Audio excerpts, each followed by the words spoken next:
Bon, aujourd'hui on est dimanche, c'est mon premier jour de repos depuis un petit moment parce que en gros j'ai travaillé quasiment 10 jours d'affilée et je fais des journées complètes à chaque fois. Je voulais aller visiter les illuminations de Yokohama mais il se trouve qu'il pleut de ouf, donc on va juste aller au Sunshine qui est le très grand centre commercial de Ikebukuro, là où il y a le Pokémon Center. Donc on va aller voir s'il y a des nouvelles collections Pokémon qui sont sorties. On va passer à Axis Farm, on va passer à la boutique Rilakkuma parce qu'on sait jamais, bref, ce genre de choses. Et je voulais profiter de ce début de vlog à la con pour parler un petit peu de mes news. Je vous avais dit il y a quelques temps que maintenant que j'avais 2 travails à temps plein et que du coup j'étais un petit peu à l'aise en termes de niveau financier, j'allais chercher un appartement parce que j'avais envie d'avoir ma propre maison, parce que j'avais envie d'être toute seule et voilà. Et il se trouve que j'ai trouvé un appart, que j'emménage donc le 20 novembre. Du coup quand vous allez voir cette vidéo ça va être relativement bientôt en fait. Donc cet appartement il fait 15 mètres carrés, je vous le présenterai, je vous parlerai de comment est-ce qu'on cherche un appartement au Japon, etc. Il fait 15 mètres carrés et l'avantage qu'il a c'est qu'il est à la station de métro d'un de mes 2 travails. Ce qui veut donc dire que pour un de mes 2 travails, eh bien, je pourrais y aller à pied, ce qui est plutôt cool puisque c'est le travail où je vais le plus fréquemment et que du coup je vais gagner une demi-heure de transport le matin, une demi-heure de transport le soir dans des Yamanote bondés. Bref, j'emménage le 20 novembre, j'ai très hâte. Ça va être super chiant parce que je vais probablement déménager en mode grosse bouseuse, à savoir je vais faire des allers-retours en métro, ça va être chiant, mais j'ai hâte d'avoir ma maison, d'être toute seule, de pouvoir faire ce que je veux et vraiment de me sentir à la maison. Donc voilà, je suis assez satisfaite, mais du coup vu que bah il y a l'appart, je dois laisser une caution, je travaille vraiment pas mal en ce moment, mais c'est pas grave parce que je connais le but et je commence à retrouver mon rythme. Et figurez-vous étonnamment que je fais partie de ces gens qui sont limite plus productifs en termes de blog et tout quand ils ont un travail à temps plein que quand ils n'ont pas de travail. Allez, essayez de comprendre. Bref, on va faire du shopping, on va surtout faire du lèche-vitrine parce que j'ai pas prévu forcément de dépenser grand chose.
Je sais pas quels sont vos a priori sur Pingu, mais en tout cas j'étais loin de m'imaginer que ça existait au Japon.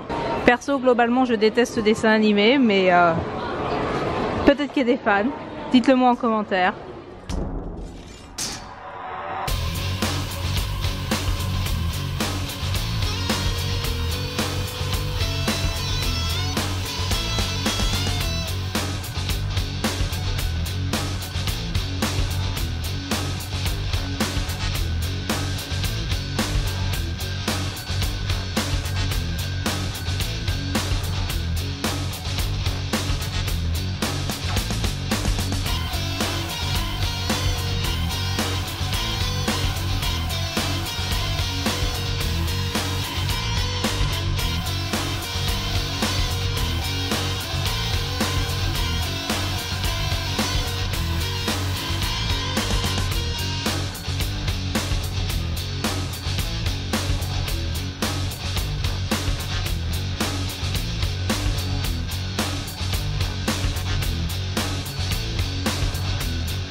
Comme d'hab, c'est le soir, j'ai une vidéo déterrée, je vous filme vite fait juste avant d'aller me laver, les cheveux, tout ça, tout ça.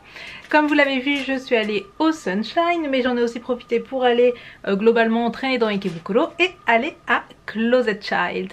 Closet Child, si vous ne connaissez pas, c'est une boutique de vêtements de seconde main qui est spécialisée dans le gothique lolita, dans le gothique, dans le punk. Donc vous allez trouver tout un tas de fringues de marques alternatives à des prix souvent intéressants, et en plus à peu près tous les 2 mois, un truc dans le genre, ils font des soldes. Et il se trouve que j'étais pas du tout au courant, mais là les soldes pré-Noël ont commencé et du coup, eh bien,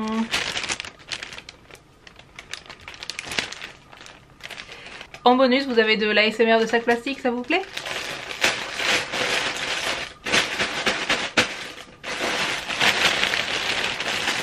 La première, je me suis acheté une robe. C'est une robe à col roulé avec, vous voyez, 3 petits boutons. Elle est pleine et noire, il y a des petites fanfreluches là. Et elle a une longueur à peu près qui m'arrive au genou, je crois. Donc petite robe comme ça, noire, donc c'est de la marque Peace Now. Et c'est une robe qui a aussi une capuche. Donc globalement c'est une robe mi-Mercredi Adams, mi-sorcière. Et globalement quand je l'ai repérée sur le rayonnage, je me suis dit bah elle me plairait bien. C'est tout à fait dans mon style, enfin c'est un style un peu witchy, un peu sombre, tout en étant assez sobre. Puisque pour aller travailler, j'essaie d'être un minimum sobre, mais voilà. Et puis après j'ai vu le prix. Et cette robe était à 300 yens. Ce qui veut dire elle était à 2,50 €. J'ai payé une robe qui est en pseudo coton assez épais, plutôt en bon état, 2,50 €. À un moment, comment vous voulez que je résiste à ça? Donc voilà, déjà j'ai trouvé ça, j'étais contente parce qu'on n'a jamais assez de robes. J'ai emmené, j'ai pas emmené beaucoup de fringues ici, et j'ai une des robes que j'ai amenée qui est détruite. Enfin en fait le problème c'est que j'ai pas amené grand chose, et que comme ce que je porte tous les jours, et que comme par exemple quand il y a eu l'été, j'ai été obligée de quasiment laver mes fringues tous les jours, donc j'ai énormément abîmé mes vêtements forcément. Enfin du coup très contente de ce petit loot. Ensuite, et ça alors là j'en revenais pas, j'ai trouvé cette jupe longue de la marque H Naoto. Donc c'est une jupe longue, très longue, qui est une jupe, vous savez, un peu sirène. Donc elle épouse les fesses, les cuisses, et puis elle s'évase un peu vers le bas. Et sur le haut, en haut, au niveau, entre le nombril et au niveau du nombril, voilà, vous avez cette espèce de petit lassage pour mettre en valeur votre taille. Et ceci coûtait 400 yens.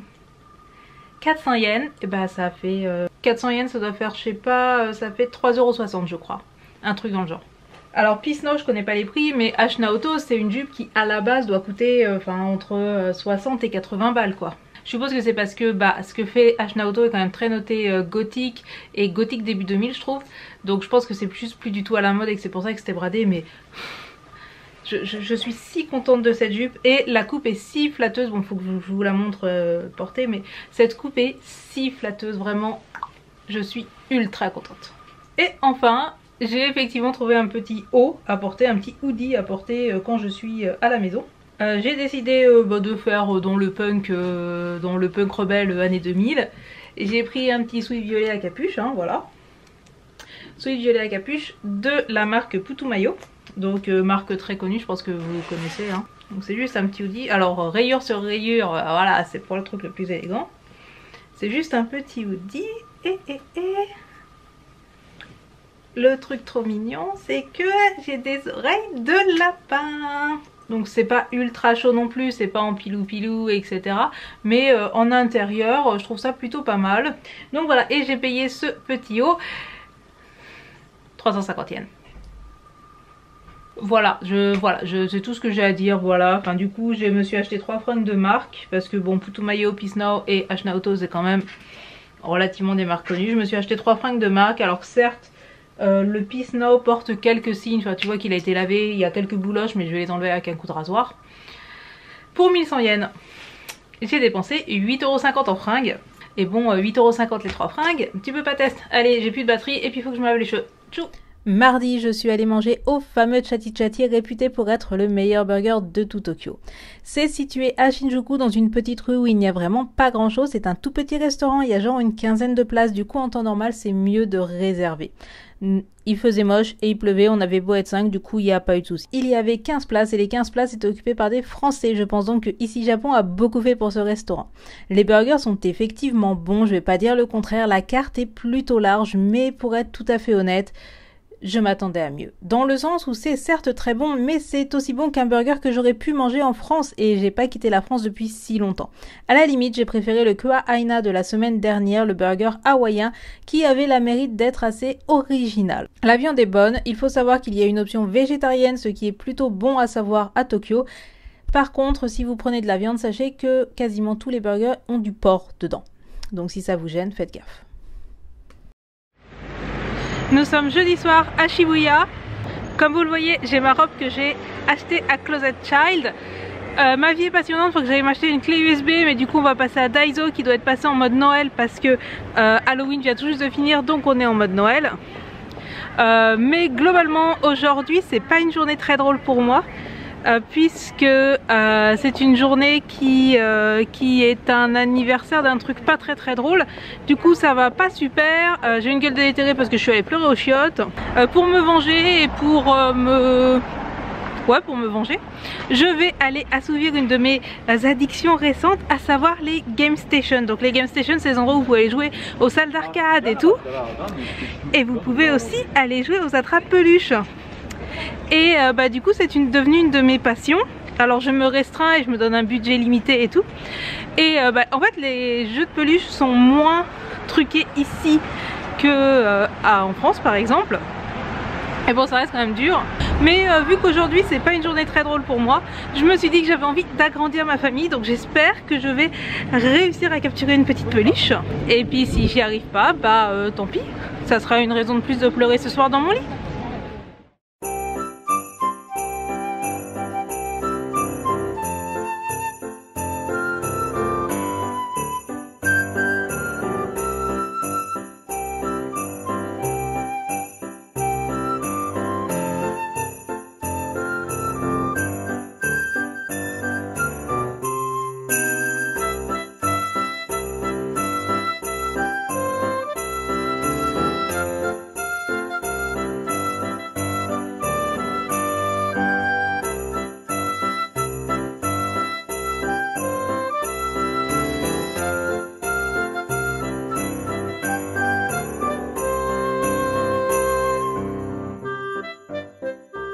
Je vais mettre un truc kitsch comme ça à la porte de mon appart.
Je profite de la fin de ce vlog qui est pas très intéressant pour vous montrer juste le quartier de Numabukuro. Numabukuro, c'est à une dizaine de minutes de Takadanobaba. C'est un tout petit quartier qui est commerçant avec des petits buildings. Comme vous le voyez, on n'a pas forcément l'impression d'être à Tokyo. On a l'impression d'être plutôt dans une petite ville, en campagne ou quelque chose comme ça, loin des buildings. Numabukuro, c'est un quartier que j'ai découvert parce qu'il y a un de mes tafs qui est là-bas et c'est là où je vais habiter. Donc je vous en reparlerai peut-être un petit peu plus en détail, mais c'était juste pour vous montrer qu'on a beau être à Tokyo, des fois, là où on va vivre, ça ressemble pas à Tokyo.